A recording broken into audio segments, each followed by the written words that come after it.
ಏನು ಏನು ಹೆಂಗ್ ಬಿಸಾಕಿರ್ತಾರೆ. ಇಲ್ಲೂ ಏನು ಕಮ್ಮಿ ಅಲ್ಲ, ಇಲ್ಲೆಲ್ಲ ಓದ್ಕೊಂಡಿರೋರ್ನು ಸ್ವಲ್ಪ ಹಿಂಗೆ ಇರ್ತಾರೆ ನೋಡಿ. ಒಂದು ಜಿಮ್ಮಲ್ಲಿ ಬರೀ ಫೋನಲ್ಲಿ ಮಾತಾಡ್ತಾ ಇರ್ತಾನೆ, ವರ್ಕೌಟೇ ಮಾಡಲ್ಲ.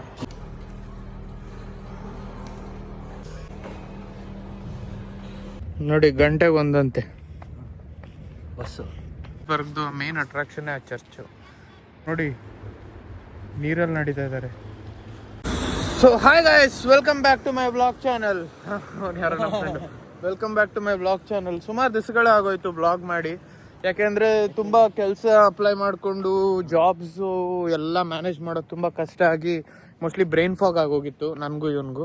ಸೊ ಅದಕ್ಕೋಸ್ಕರ ಬ್ಲಾಗಿಂಗ್ ಸ್ವಲ್ಪ ನಿಲ್ಲಿಸಿದ್ವಿ. ಆದರೆ ನನಗೆ ಸ್ಲೋ ಆಗಿ ರಿಯಲೈಸ್ ಆಯಿತು ನಾನೇನು ಖುಷಿಯಾಗಿರಲಿಲ್ಲ ಅಂತ. ಯಾಕೆಂದರೆ ನನಗೆ ಕ್ಯಾಮ್ರಾ ಅಂದರೆ ತುಂಬ ಇಷ್ಟ, ನನಗೆ ಕ್ಯಾಮ್ರಾ ಅಂದರೆ ತುಂಬ ಇಷ್ಟ. ಅದಕ್ಕೆ ಇಲ್ಲಾದರೂ ನಾನು ಮಾತಾಡ್ಕೊಂಡ್ರೆ ಅರ್ಧ ಸ್ಟ್ರೆಸ್ ಹೋಗುತ್ತೆ ಅನ್ನೋ ಒಂದೇ ಕಾರಣಕ್ಕೆ ಮತ್ತೆ ಇವತ್ತು ಕ್ಯಾಮ್ರಾ ಹಿಡ್ದಿದ್ದೀನಿ. ಇದು ಚೆನ್ನಾಗಿದೆಯಲ್ಲ. ಹಲೋ, ಇವತ್ತು ಏನೂ ಇಲ್ಲ, ಸಂಡೇ, ಎಲ್ಲ ಖಾಲಿ ಇರುತ್ತೆ ನೋಡಿ, ಏನು ಓಪನ್ ಇರಲ್ಲ. ದಿನ ಬಂದರೆ ಕೆಲವರು ಖಾಲಿ. ಆದರೆ ನಾವೀಗ ಅದಕ್ಕೆ ಜಿಮ್ಗೆ ಹೋಗ್ತೀವಿ. ಜಿಮ್ಗೆ ಹೋಗ್ಬಿಟ್ಟು ವರ್ಕೌಟ್ ಮಾಡೋದು. ಇವತ್ತು ಏನು ವರ್ಕೌಟ್ ಮಾಡೋದು, ಎಲ್ಲ ಬಾಡಿ ಫುಲ್ ವರ್ಕೌಟ್ ಮಾಡ್ತೀವಿ, ತೋರಿಸ್ತೀವಿ. ಆಮೇಲೆ ಇವ್ರು ನಮ್ಗೇನೋ ಕೊಡಿಸ್ತಾರಂತ ಇವತ್ತು. ಅಲ್ಲಿ ಹೋಗಿ ನೋಡೋಣ ಏನು ಕೊಡಿಸ್ತಾರೆ ಅಂತ. ಯಾಪಿ ಏನು ಕೊಡಿಸ್ತೀರಾ ನೋಡಿ, ಔಟ್ಫಿಟ್ ಚೆಕ್ ಮಾಡಿ. ನೋಡಿ, ನಾನು ಏನೇ ವ್ಲಾಗ್ಸ್ ಮಾಡಿದ್ರು ಜರ್ಮನಿಲಿ ಜಾಸ್ತಿ ಫೋಕಸ್ ಇಟ್ಟು ನಾನು ಮಾಡಲ್ಲ. ಏನಕ್ಕೆ ಅಂದರೆ ಅದನ್ನ ತೋರ್ಸೋದಕ್ಕೆ ಸುಮಾರು ಜನ ಆಲ್ರೆಡಿ ಇದ್ದಾರೆ. ಪಟಾಪಟಿ ಚಡ್ಡಿ ಮಾಡೋರು ಇದ್ದಾರೆ, ಆಮೇಲೆ ಯಾರ್ಯಾರು ಸುಮಾರು ಜನ ಚೆನ್ನಾಗಿ ಮಾಡೋರು ಇದ್ದಾರೆ, ಅವ್ರನ್ನ ನೋಡಿ. ನಾನು ಬರೀ ಇದು ನನ್ನ ಲೈಫ್ ಡಾಕ್ಯುಮೆಂಟ್ ಮಾಡೋ ಥರ ಮಾಡ್ತಾ ಇರೋದು ಅಷ್ಟೇ. ಆಮೇಲೆ ಇದು ಅಕಸ್ಮಾತ್ ಏನು ಓಡಲಿಲ್ಲ ಅಂದ್ರೂ ನನಗೇನು ಪ್ರಾಬ್ಲಮ್ ಇಲ್ಲ. ನಾನು ಮುಂದೆ ಒಂದಲ್ಲ ಒಂದಿನ 40 years ಆದ್ಮೇಲೆ ಕೂತ್ಕೊಂಡು ನೋಡೋದಕ್ಕೆ ತುಂಬ ಚೆನ್ನಾಗಿರುತ್ತೆ, ಫನ್ನಿಯಾಗಿ. ಸೊ ಯಾರು ನನಗೆ ಕಮೆಂಟ್ ಮಾಡಬೇಡಿ ಅದೇನದು ಈ ಇಶ್ಯೂಸ್ ಬಗ್ಗೆ ಎದುರುಬೇಡ ಬರ, ಏನಿಲ್ಲ ಅಲ್ಲಿ. ಈ ಇಶ್ಯೂಸ್ ಬಗ್ಗೆ ಮಾಡಿ, ಆ ಇಶ್ಯೂಸ್ ಬಗ್ಗೆ ಮಾಡಿ, ಯಾಕೆಂದರೆ ನಂದು ಅದು ಪ್ರೊಫೆಷನ್ನೇ ಅಲ್ಲ. ಯಾರ್ದಿದೆ ಅವ್ರನ್ನ ಕೇಳಿ, ಅವ್ರು ಮಾಡ್ತಾರೆ. ಆಮೇಲೆ ಇನ್ನೊಂದು ವಿಷಯ ಏನು ಅಂದರೆ, ನೀವು ನನ್ನ ಕೇಳೋ ಏನು ಅವ್ರನ್ನ ನೋಡಿ ಅಲ್ಲಿ ಏನು ಸಿಗುತ್ತೆ ಅಂದರೆ, ಈ ಮರ ಗಿಡ ಪ್ಲಾಂಟೇಶನ್ ಇರುತ್ತೆ ನೋಡು. ಸ್ಟಾರ್ಟಿಂಗಲ್ಲಿ ಈ ನಮ್ಮ ಊರ್ ಕಡೆ ನಮ್ಮಪ್ಪ ಮಾಡೋರು ಬುತ್ತಿ ಅಂತಾರೆ, ಕಾಫಿದು ಬುತ್ತಿ ಮಾಡ್ತಾರೆ. ಅದನ್ನ ದೊಡ್ಡ ಪ್ಲಾಂಟ್ ಮಾಡೋದಕ್ಕೆ ಫಸ್ಟ್ ಸ್ಟಾರ್ಟಿಂಗ್ ಮಾಡ್ತಾರಲ್ಲ, ಅದನ್ನೆಲ್ಲ ಮಾರೋದು. ಸಸಿ ಯಾರೇ ಈ ವಿಡಿಯೋ ನೋಡ್ತಿದ್ರು, ಎಸ್ಪೆಷಲಿ ನಮ್ಮಪ್ಪ ಈ ವಿಡಿಯೋ ನೋಡ್ತಾ ಇದ್ರು, ಹಿತ್ಲುಮಕ್ಕಿ ಸುಂದರೇಶ್ ಅವ್ರಿಗೆ ಶೌಟ್ ಔಟ್ ಕೊಟ್ಬಿಡಿ. ಬೌನ್ಸ್ ಅಂತ ಒಂದು ಸ್ಕೂಟರ್, ಈ ಸ್ಕೂಟರ್ದು ನಮ್ಮ ಬೆಂಗಳೂರಲ್ಲಿ ಬಂದಿತ್ತು. ಅದನ್ನ ಎಲ್ಲೆಲ್ಲೋ ನಿಲ್ಲಿಸ್ಬಿಟ್ಟು ಜನ ಹಾಳು ಮಾಡ್ಕೊಂಡು ಆ ಬೌನ್ಸ್ ಕಂಪನಿನೇ ಮುಚ್ಚಿಗೆ ಬೇರೆ ಏನೋ ಶುರು ಮಾಡಿದ್ದಾರೆ ಅವರೇ. ಆದರೆ ಜರ್ಮನಿನೂ ಏನು ಸ್ಪೆಷಲ್ ಅಲ್ಲ, ಇಲ್ಲೂ ಆ ಥರ ಒಂದು ಮಾಡಿದ್ದಾರೆ. ತುಂಬ ಎಲೆಕ್ಟ್ರಿಕ್ ಆಗಿ ಓಡಾಡೋದಕ್ಕೆ ಎಲ್ಲ ಹೆಲ್ಪ್ ಆಗುವಂಥ ಜಾಗಗಳು ಮಾಡಿದ್ದಾರೆ. ಆದರೆ ನೋಡಿ ಹೆಂಗ್ ಬಿಸಾಕಿರ್ತಾರೆ. ಸೊ ಇದು ಬರೀ ಅಲ್ಲಿ ಯಾರೋ ಅಂತಾರಲ್ಲ, ಇಂಡಿಯಾ ಸಿವಿಕ್ ಸೆನ್ಸ್ ಇಲ್ಲ, ತುಂಬ ಗವಾರ್ ಜನ ಇದ್ದಾರೆ, ಅನ್ಎಂಪ್ಲಾಯ್ಡ್ ಇದ್ದಾರೆ, ಗವಾರ್ ಜನ ಇದ್ದಾರೆ, ಸಿವಿಕ್ ಸೆನ್ಸ್ ಇಲ್ಲ ಅಂತ. ಕರೆಕ್ಟು, ಆದರೆ ಇಲ್ಲೂ ಏನು ಕಮ್ಮಿ ಅಲ್ಲ, ಇಲ್ಲೆಲ್ಲ ಓದ್ಕೊಂಡಿರೋರ್ನು ಸ್ವಲ್ಪ ಹಿಂಗೆ ಇರ್ತಾರೆ. ಆಮೇಲೆ ಇನ್ನೊಂದು ವಿಷಯ, ನಾನು ತುಂಬ ತೊದಲ್ತಾ ಇದ್ದೀನಿ, ಯಾಕೆಂದರೆ ಸುಮಾರು ದಿನ ಆದಮೇಲೆ ವ್ಲಾಗ್ ಮಾಡೋದ್ರಿಂದ ಸ್ವಲ್ಪ ತೊದಲ್ತಾ ಇದ್ದೀನಿ. ಅದಕ್ಕೆ ಸ್ವಲ್ಪ ಅಡ್ಜಸ್ಟ್ ಮಾಡ್ಕೊಳ್ಳಿ. ನಾನು ಏನಕ್ಕೆ ನಿಮ್ಗೆ ಅಡ್ಜಸ್ಟ್ ಮಾಡ್ಕೊಳ್ಳಿ ಅಂತಲೂ ನನಗೆ ಗೊತ್ತಿಲ್ಲ, ಯಾಕಂದರೆ ನೀವೇನು ಇದಕ್ಕೆ ನನಗೆ ದುಡ್ಡು ಹೇಳು ಇಲ್ಲ ಅಷ್ಟೇ. ಇಲ್ಲ ಹೇಳಬೇಕು. ಬನ್ನಿ ಜಿಮ್ಗೆ ಹೋಗೋಣ. ಜಿಮ್ಗೆ ಹೋಗ್ಬಿಟ್ಟು ಇವತ್ತು ಫುಲ್ ಬಾಡಿ ವರ್ಕೌಟ್ ಮಾಡ್ತೀವಿ. ಹಿಂಗನ್ನು ಕಟ್ ಮಾಡೋಣ. ನೋಡಿ, ನನ್ನ ಜೀವನದಲ್ಲಿ ಏನಾದರೂ ಒಂದು ವಸ್ತುನ ಸುಮಾರು ದಿವಸ ಇಟ್ಕೊಂಡಿರೋದು ಅಂದರೆ ಅದು ಈ ಬಾಟಲ್ಲು. ಜರ್ಮನಿಗೆ ಬಂದಾಗ ಸ್ಟಾರ್ಟಿಂಗಲ್ಲಿ €5 ಕೊಟ್ಬಿಟ್ಟು ತೊಗೊಂಡಿದ್ದು ಬಾಟ್ಲ್ ಇದು. 2 ವರ್ಷ ಆಯಿತು ನೋಡಿ, ಇನ್ನೂ ಹಂಗೆ ಇದೆ. ಜರ್ಮನ್ ಬ್ರ್ಯಾಂಡ್ಸು ಸ್ವಲ್ಪ ನಂಬಿಕೆ ಇಡ್ಬೋದು ಅವ್ರ ಮೇಲೆ. ನೋಡಿ, ಸಂಡೇ ಜರ್ಮನಿಲಿ ಎಲ್ಲ ಆಲ್ಮೋಸ್ಟ್ ಮುಚ್ಚಿರ್ತಾರೆ, ಆದರೆ ಜಿಮ್ ಮಾತ್ರ ಓಪನ್ ಇರುತ್ತೆ. ಅದು ಒಂದು ಸ್ಪೆಸಿಫಿಕ್ ಟೈಮಿಗೆ ಮಾತ್ರ. ಸೊ ಇದೇ ನಮ್ಮ ಜಿಮ್ಮು. ಜಂಪರ್ಸ್ ಫಿಟ್ನೆಸ್ ಅಂತ ಇತ್ತು, ಈಗ ಆಲ್ ಇನ್ಕ್ಲೂಸಿವ್ ಫಿಟ್ನೆಸ್ ಅಂತ ಮಾಡಿದ್ದಾರೆ. ಹೋಗೋಣ ಬನ್ನಿ.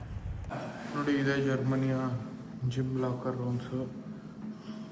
ಆಮೇಲೆ ಇಲ್ಲೊಂದು ಕ್ರೇಜಿ ವಿಷಯ ಏನು ಅಂದರೆ, ನೋಡಿ, ಈ ಸ್ನಾನ ಮಾಡೋ ಜಾಗ 3-4 ಜನ ಮಾಡ್ಬೋದು, ಆದರೆ ಡೋರ್ ಇಲ್ಲ, ಏನೂ ಇಲ್ಲ. ನೋಡಿ, ಜಿಮ್ ಒಂದೇ ಒಳ್ಳೆ ಪ್ಲೇಸ್ ನಮಗೆ, ಏನಂತಾರೆ, ಸ್ವಲ್ಪ ಮೈಂಡ್ನ ರಿಲ್ಯಾಕ್ಸ್ ಮಾಡೋದಕ್ಕೆ. ಸೊ ಇವತ್ತು ನೋಡಿ, ಎಕ್ಸ್ಪೋಸಿಂಗ್ ಆಲ್ ಇನ್ಕ್ಲೂಸಿವ್ ಫಿಟ್ನೆಸ್. ಎಷ್ಟು ನಾನು ಫಸ್ಟು ಜಿಮ್ ಅಂದರೆ ಅಷ್ಟೊಂದೇನು ಇಷ್ಟ ಎಲ್ಲ ಪಡ್ತಾ ಇರಲಿಲ್ಲ, ಆದರೆ ಜರ್ಮನಿಗೆ ಬಂದು ದಿನ ನಾನು 113 kgs ಇದ್ದೆ. ಇವಾಗ 85 ಇದ್ದೀನಿ. ಸೊ ವೆಯ್ಟ್ ಕಮ್ಮಿ ಆಗ್ತಾ ಇದ್ದಂಗೂ ಒಂಥರ ಜಿಮ್ಮು ಒಂಥರ ಬೆಟರ್ ಪ್ಲೇಸ್ ಅನ್ಸೋಕ್ಕೆ ಶುರು ಆಗುತ್ತೆ. ಸೊ ಯಾರ್ಯಾರಿದ್ದೀರ ಎಲ್ಲರೂ ಜಿಮ್ಗೆ ಹೋಗಿ, ಯಾಕೆಂದರೆ ಅದು 1 hour ಇಡಿ. 1 hour ಇಡೋದ್ರಿಂದ ನೀವು ಇಡೀ ದಿನದಲ್ಲಿ ಏನೇ ಪ್ರಾಬ್ಲಮ್ಮು ಟೆನ್ಷನ್ಗಳಿದ್ರು 1 hour ಸ್ವಲ್ಪ ರಿಲ್ಯಾಕ್ಸ್ ಆಗುತ್ತೆ. So make the gym your therapy. ನೋಡಿ ಒಂದು ಜಿಮ್ಮಲ್ಲಿ ಬರೀ ಫೋನಲ್ಲಿ ಮಾತಾಡ್ತಾ ಇರ್ತಾನೆ, ವರ್ಕೌಟೇ ಮಾಡಲ್ಲ, ಬರೀ ಫೋನಲ್ಲಿ ಮಾತಾಡ್ತಾ ಇರ್ತಾನೆ. ಬರ್ರಿ ಹುಡುಗಿರ ಜೊತೆ ಮಾತಾಡ್ತಾನೆ, ಬರ್ರಿ ಹುಡುಗಿರ ಜೊತೆ.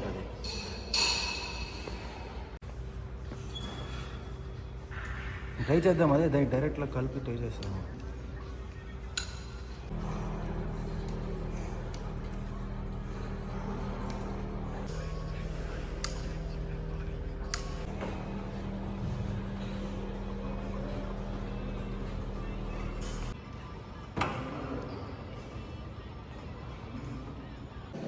ಸೊ ನೋಡಿ, ಜಿಮ್ ಸೆಷನ್ ಆಯಿತು ಇವತ್ತಿಗೆ. ಸೊ ಮುಂದೆ ನಾವೆಲ್ಲ ಹೋಗ್ತೀವಿ. ಸಂಡೇ ಜೀವನದಲ್ಲಿ ಏನು ಬೇಜಾರು ಅಂದರೆ ಬಸ್ಸು ತುಂಬ ಕಮ್ಮಿ ಬಸ್ ಮಾಡಿಬಿಟ್ಟಿರ್ತಾರೆ ಈಗ. ಅಂದರೆ ಮ್ಯಾನುಫ್ಯಾಕ್ಚರಿಂಗ್ ಮಾಡಿರ್ತಾರೆ, ಇಲ್ಲಿ ಟೈಮಿಂಗ್ಸ್ ಪ್ರಕಾರ ಅವ್ರು ಬಿಡೋದು ಕಮ್ಮಿ. ನೋಡಿ ಗಂಟೆಗೆ ಒಂದಂತೆ ಬಸ್ಸು ಈಗ ಬರ್ತಾ ಇದೆ. ಇದ್ರಲ್ಲಿ ಹೋಗೋದು ನಾವು. ನೋಡಿ ನಾವಿರೋ ಜಾಗ ಎಷ್ಟು ಸಖತ್ತಾಗಿದೆ. ರೇಗಿನ್ಸ್ಬರ್ಗ್ದು ಮೇನ್ ಅಟ್ರಾಕ್ಷನ್ನೇ ಆ ಚರ್ಚು. ಅದರ ಸೀನರಿ ನೋಡಿ ಹೆಂಗಿದೆ. ಇವತ್ತೆಲ್ಲ ಸಮ್ಮರ್ ಇರೋದ್ರಿಂದ ನೋಡಿ ಎಲ್ಲ ಫ್ಯಾಮಿಲಿಯವರೆಲ್ಲ ಬಂದಿರ್ತಾರೆ. ನೋಡಿ ನೀರಲ್ಲಿ ನಡೀತಾ ಇದ್ದಾರೆ. ನೋಡಿ ನಾವು ಎಲ್ಲೆಲ್ಲೋ ತೋರಿಸಿದ್ದೀವಿ, ಆದರೆ ನಮ್ಮ ಇರೋ ರೇಗಿನ್ಸ್ಬರ್ಗ್ನೇ ನಾವು ಕರೆಕ್ಟಾಗಿ ತೋರಿಸಿಲ್ಲ ಇವತ್ತು. ನೋಡಿ ನೋಡಿ ಓಲ್ವೋ ಎಲೆಕ್ಟ್ರಿಕ್ ಹೆಂಗಿದೆ ನೋಡಿ. ಬ್ರೋ ಅವ್ನು ಕೆಳಗಡೆ ಔಟ್ ಬಂದ ಕೆಲಸ ನೀನು ಮಾಡಿ.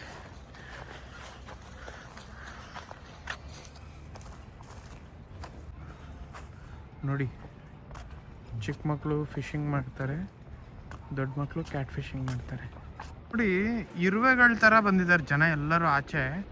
ಇನ್ನೊಂದು ವಾರ ಕೊಡ್ತೀನಿ, ಇಲ್ಲಿ ಎಷ್ಟು ಜನ ಇರ್ತಾರೆ ಅಂತ ತೋರಿಸ್ತೀನಿ. ನೋಡಿ ಆಚೆನೇ ಬರಲ್ಲ ಯಾರು. ನಾಳೆಗೆ ನೋಡಿ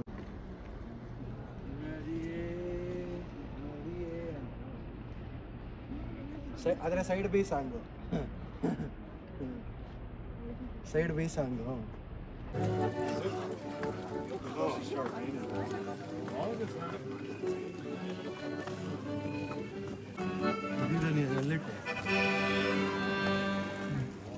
ತುಂಬ ಚೆನ್ನಾಗಿ ಬರ್ ನಡೆಸ್ತಾನೆ. ಸಮ್ಮರ್ ಇವತ್ತು ಲಾಸ್ಟ್ ಅನ್ನೋದಕ್ಕೆ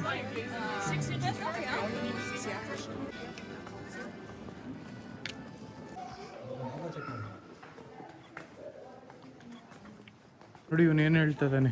ಈ ತಾತ ಅಜ್ಜಿ ನಡ್ಕೊಂಡು ಹೋಗ್ತಿರೋದನ್ನ ನೋಡಿದ್ರೆ ಇವನಿಗೂ ಅದು ನೆನಪಾಗ್ತಿದೆಯತ್ತೆ. ಯಾವುದು ಇವನ್ ಗರ್ಲ್ಫ್ರೆಂಡ್ ನಡ್ಕೊಂಡು ಹೋಗ್ಬೇಕು ಅಂತ ಆಸೆ ಅಂತೆ ಇವನಿಗೆ.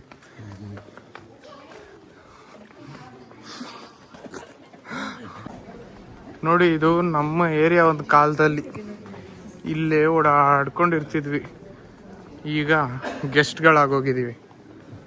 ನೋಡಿ ಹೇಳು, ಬನ್ನಿ ಹೋಗಿ ಐಸ್ ಕ್ರೀಮ್ ತಿನ್ನೋಣ. ನೋಡಿ ಚೆನ್ನಾಗಿ ಜಿಮ್ ಮಾಡ್ತೀವಿ, ಅದಾದ್ಮೇಲೆ ಇದನ್ನ ಬಂದು ತಿಂತೀವಿ. ಇದ್ರಲ್ಲಿ ಏನಿರುತ್ತೆ ಅಂತ ಒಂದು ಸ್ವಲ್ಪ ಎಕ್ಸ್ಪ್ಲೇನ್ ಮಾಡಿ. ಚಿಕನ್ ಇರುತ್ತೆ, ಅದ್ರ ಮೇಲ್ಗಡೆ ಸ್ವಲ್ಪ ಸಾಸ್ ಹಾಕ್ತಾರೆ, ಸ್ವಲ್ಪ ಚಿಲ್ಲಿ ಫ್ಲೇಕ್ಸ್ ಹಾಕ್ತಾರೆ ಅಷ್ಟೇ. ಆದರೆ ಟೇಸ್ಟ್ ಮಾತ್ರ ಅಸಹ್ಯ ಅನ್ಕೊಳ್ಳಿ. ನೋಡಿ ಇದೇ ನಮ್ಮ ಜಿಮ್ ಆಗ್ತಾರೆ, ಅದಕ್ಕೆ ಫಾಸ್ಟ್ ರಿಸಲ್ಟ್ಸ್ ನಮಗೆ ಏನಕ್ಕೆ ಬರ್ತಿಲ್ಲ ಅನ್ನೋದು the problem was here. So ಇಷ್ಟೇ ಆಗಿತ್ತು ಇವತ್ತಿನ ವ್ಲಾಗು. ಯಾರ್ಯಾರು ನಮ್ಮ ವ್ಲಾಗ್ನ ನೋಡಿದ್ರು, ಇಷ್ಟಪಟ್ಟರು, ಲೈಕ್ ಮಾಡಿ, ಶೇರ್ ಮಾಡಿ, ಹೈಪ್ ಮಾಡಿ. ಆಮೇಲೆ ಇನ್ನೂ ಹೊಸ ಯಾರಾದರೂ ವೀಡಿಯೋಸ್ ನೋಡ್ತಾ ಇದ್ರೆ ಸಬ್ಸ್ಕ್ರೈಬ್ ಮಾಡಿ, ಹಿಂಗೆ ಸಪೋರ್ಟ್ ಮಾಡ್ತಾಯಿರಿ. ಇನ್ನೂ ತುಂಬ ವ್ಲಾಗ್ಸ್ ಮಾಡ್ತೀವಿ. So bye guys.